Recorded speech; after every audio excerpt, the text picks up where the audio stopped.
Hello, fifth graders. Welcome to our interactive read aloud number 5 with our interactive read aloud book, Out of My Mind by Sharon Draper.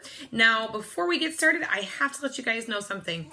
It is currently nighttime right now. My husband is at work, so it's just baby Duncan and I. He's down here playing on the floor on his playmat, but he's just a little bit cranky. So I may have to stop the video or pause reading for a second to pick up baby Duncan to hold on to him as I finish recording this video.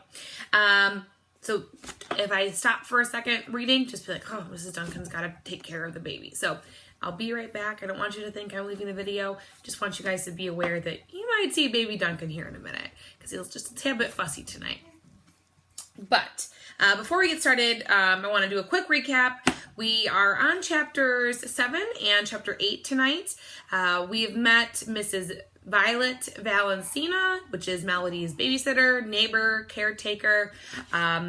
We have also been introduced to the fact that she helps Melody create a language board or a communication board that is more inclusive, which means it has more options for her to use to communicate with other kids.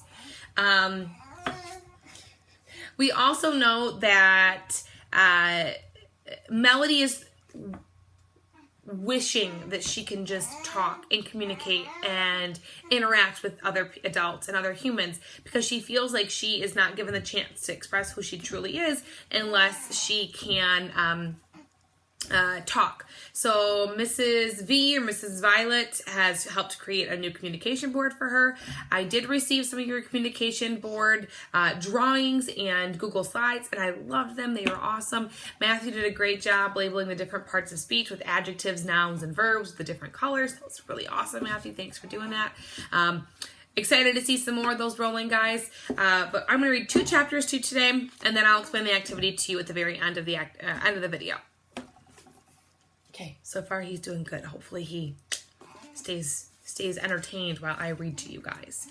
Okay, I read a book to him every single day, so maybe he's just not liking this book. Maybe that's why he's being a little fussy. He's like, Mom, I wish you would read me my books, not this book. Maybe that's why. Okay, here we go. Chapter 7.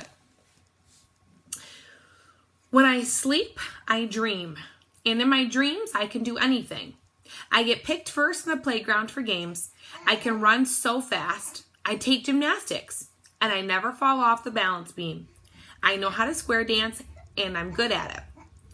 I call my friends on the phone, and we talk for hours, whisper secrets, and I can sing. When I wake up in the morning, it's always sort of a letdown as reality hits me. I have to be fed and dressed so I can spend another long day in the happy face room at Spalding Street Elementary. Along with the assortment of teachers we have had in room H5, there have been more classroom aides than I can count. These aides, usually one guy to help with the boys and one lady to help the girls, do stuff like take us to the bathroom or change diapers on kids like Ashley and Carl, feed us at lunch, wheel us where we need to go, wipe mouths, and give hugs. I don't think they get paid very much because they never stay very long. But they should get $1 million. What they do is really hard, and I don't think most folks get that. It's even hard to keep good teachers for us. I guess I don't blame them for leaving, because like I said, we're a tough bunch to handle sometimes. But once in a while, we get a good one. After Squeaky Mrs. Hyatt for kindergarten and Game Show Mr. Gross for first grade, Mrs. Tracy breezed into our room for second grade. She figured out I liked books.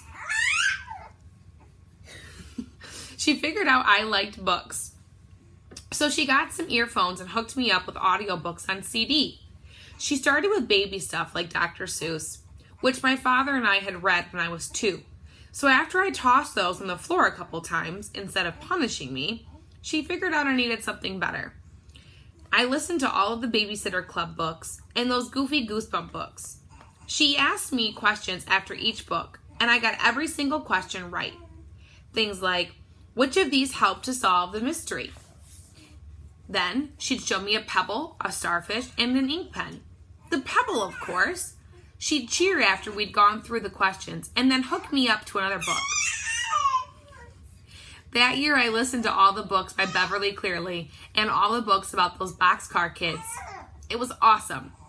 The next year it all unraveled.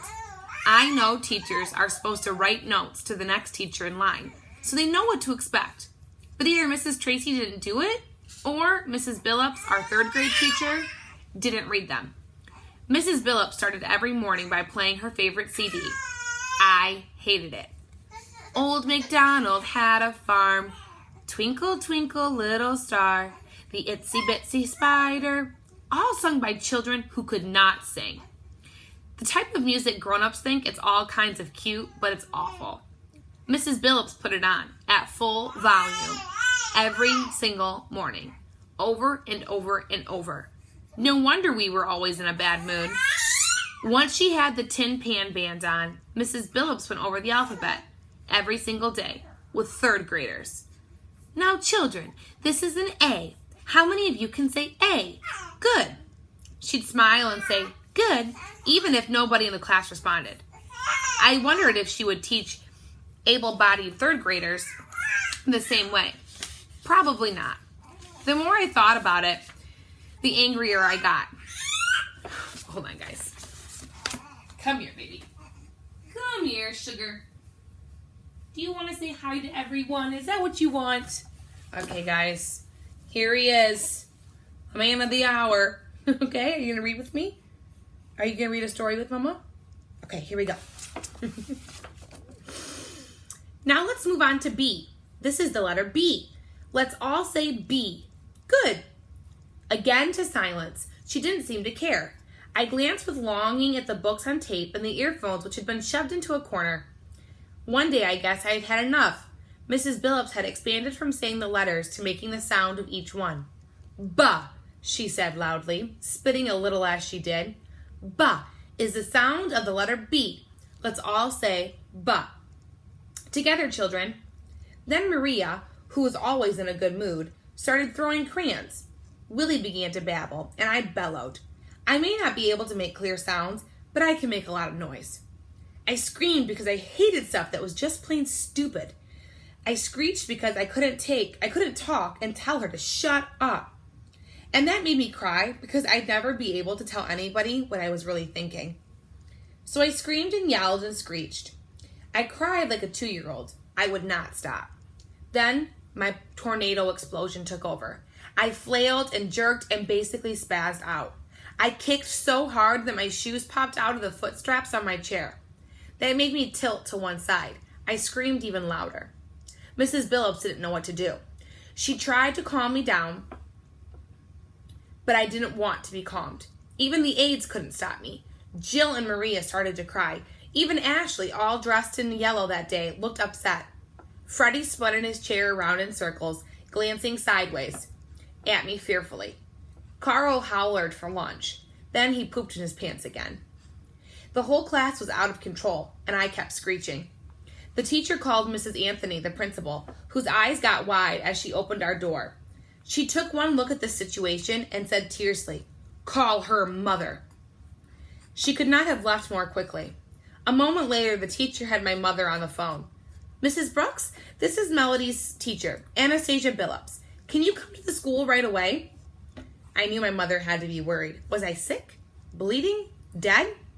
"No, she's not ill. She's fine. We think," Mrs. Billups was saying in her most professional-sounding teacher voice.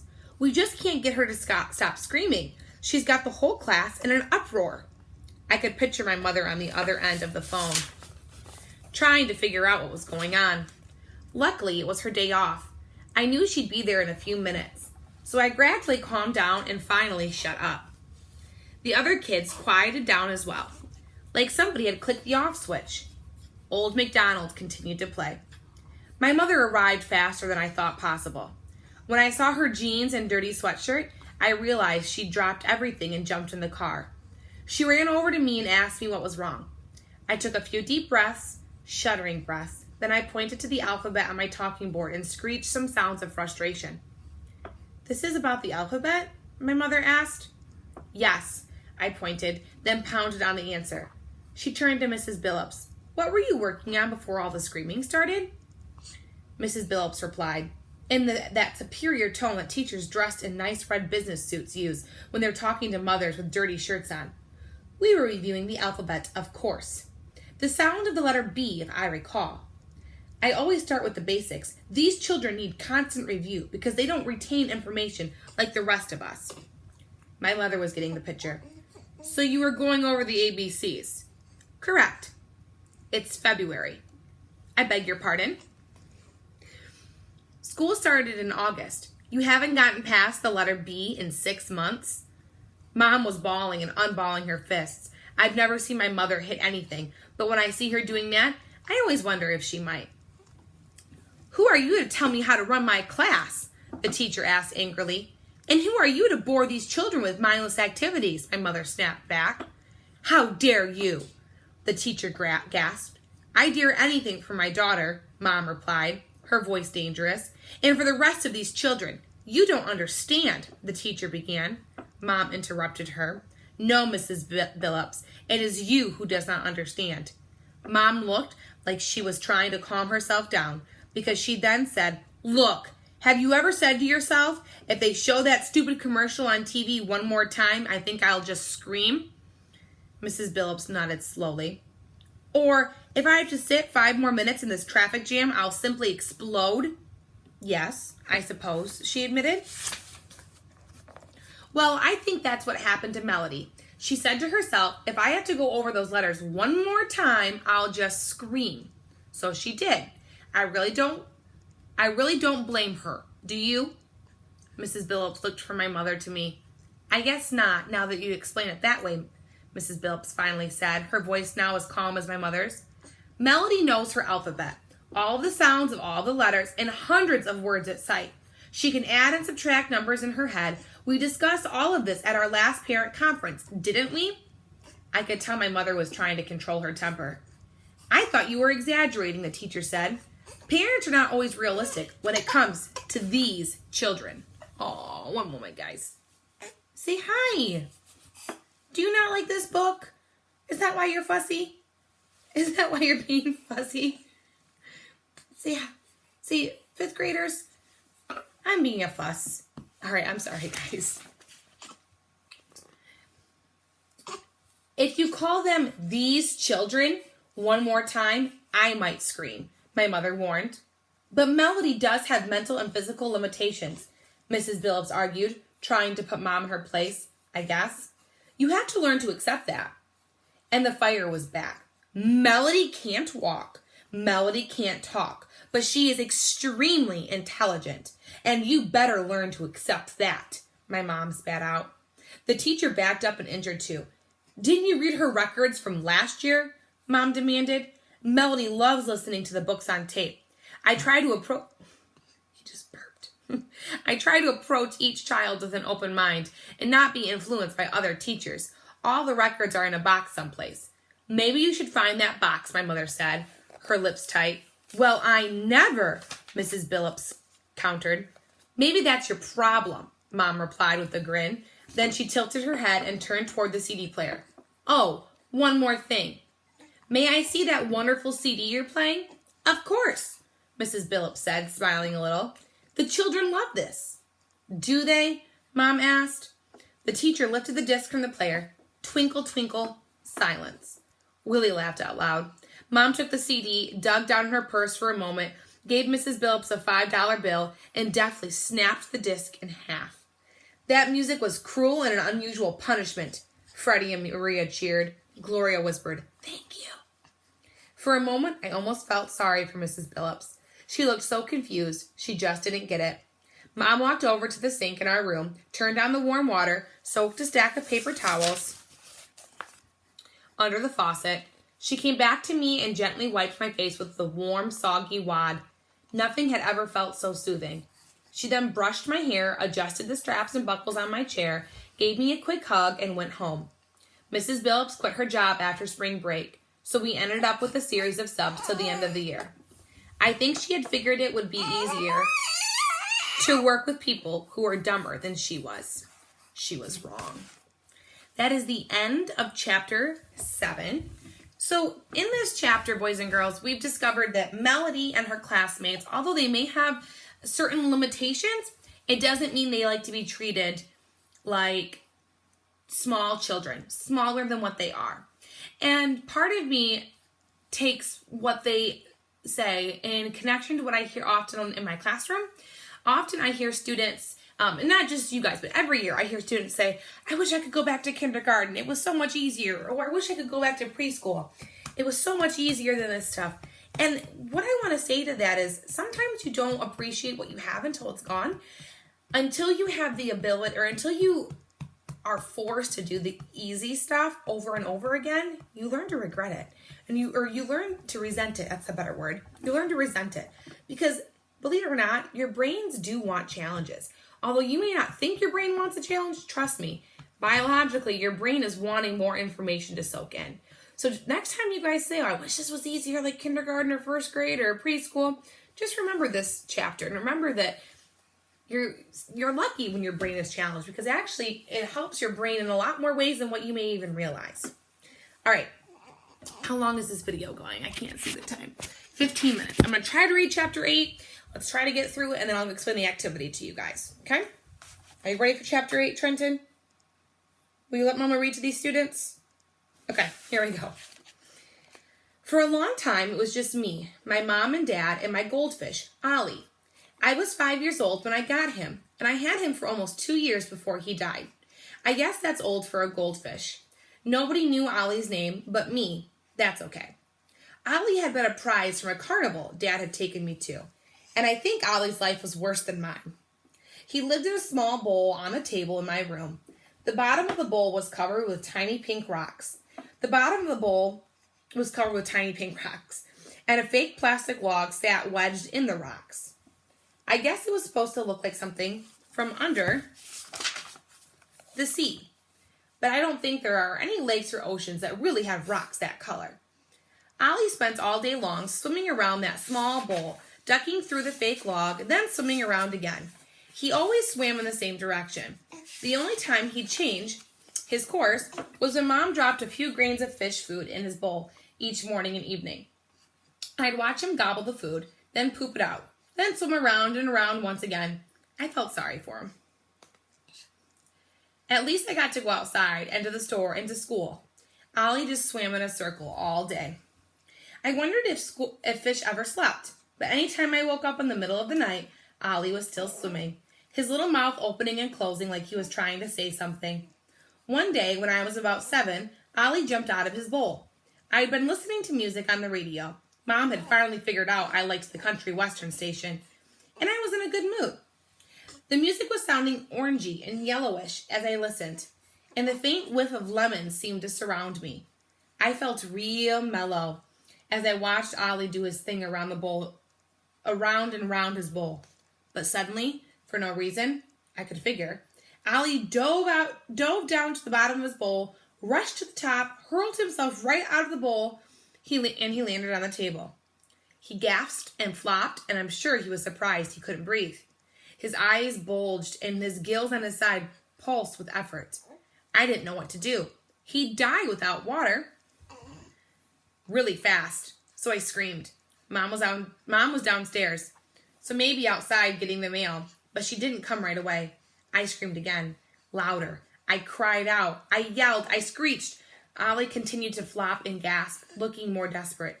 Ollie needed water. I howled once more, but Mom did not come running.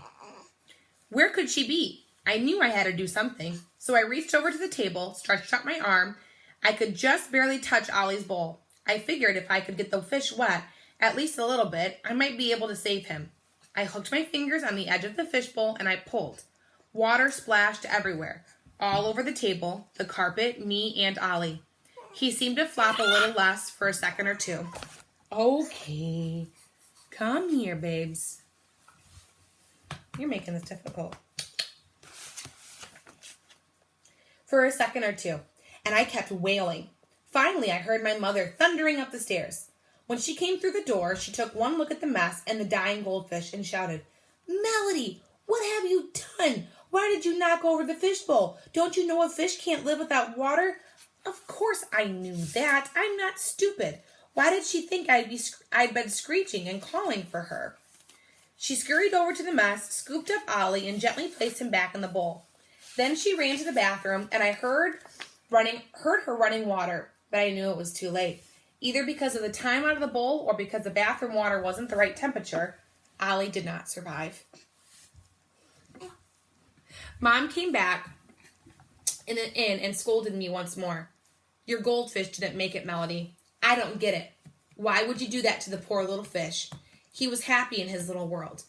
I wondered if maybe Ollie wasn't so happy after all. Maybe he was sick and tired of that bowl and that log and that circle. Maybe he just couldn't take it anymore. I feel like that sometimes. There was no way I could explain to Mom what had happened. I really had tried to save Ollie's life. I just looked away from Mom. She was angry, and I was too. If she hadn't been so slow, Ollie might have made it. I didn't want her to see me cry. She cleaned up the mess with a sigh and left me with my music and an empty spot on my table. The colors had vanished. It was a long time before I was ready for another pet, but on my 8th birthday, my father brought a big box into the house. He seemed to have trouble holding on to it. When he set it on the floor in front of me, out exploded a flash of a wiggling gold fun. A puppy. A golden retriever puppy. I shrieked and kicked with joy. A puppy! The clumsy little dog raced around the room, sniffing in every corner. I watched her every move, loving her right away. After exploring every table leg and piece of furniture, the puppy stopped, made sure all of us were watching, then squatted and peed right there on the carpet. Mom yelled, but only a little. That's when the dog knew she was in charge. Oh, poor babe. Poor babe, you're doing okay. Come here. He's just a little fussy. Oh, he puked up on me. Oh, you puked on my Bobcat shirt. You puked on my Bobcat shirt. Say, friends, I puked on my mom's Bobcat shirt. I puked on my mom's Bobcat shirt. Okay. The clumsy she checked out Dad's bare toes, and she stayed away from Mom, who was trying to soak the spot out of the rug with paper towels and that spray stuff she uses in the kitchen. Finally, the puppy circled my wheelchair, around and around, like she was trying to figure it out. She sniffed it, my legs and feet, looked at me for a minute, then jumped right up onto my lap like she'd done it a million times. I barely breathed, not wanting to disturb her. Then, wow, wow, wow, she turned around 3 times and made herself comfortable. I think she made a noise like a sigh. Hold on, we're almost done. Of satisfaction. I know I did. I stroked her soft back and head as gently as I could. All right, boys and girls, that is the end of chapter 8. Okay. Thank you for dealing with our current situation with baby Duncan, the baby puke, the spits. Okay. Appreciate you guys hanging on. I want to explain to you guys your activity for today. So your activity is I had made a Google slide. And on the Google slide, there are 3 sentences that I've taken directly out of the reading from today. I purposely made errors to those sentences as I was typing them out. What your job is to retype those sentences to make the corrections that are needed so that the sentence grammatically is correct. So it's kind of like mentor sentences that we do in class. I want you to make all the corrections that you need to make for each sentence and then turn it into me on Google Classroom. Like I said, each sentence, there's 3 sentences. Each sentence has errors. Those were not how those sentences were typed up in the book. It's just how I made the errors so you guys would go in and make the corrections for them. So you guys could get some grammar practice and some writing. If you have any questions, feel free to reach out to me. Again, thank you for your patience with baby Duncan and I. I hope you guys have a good rest of your day and take care. Say bye-bye. Bye. Bye.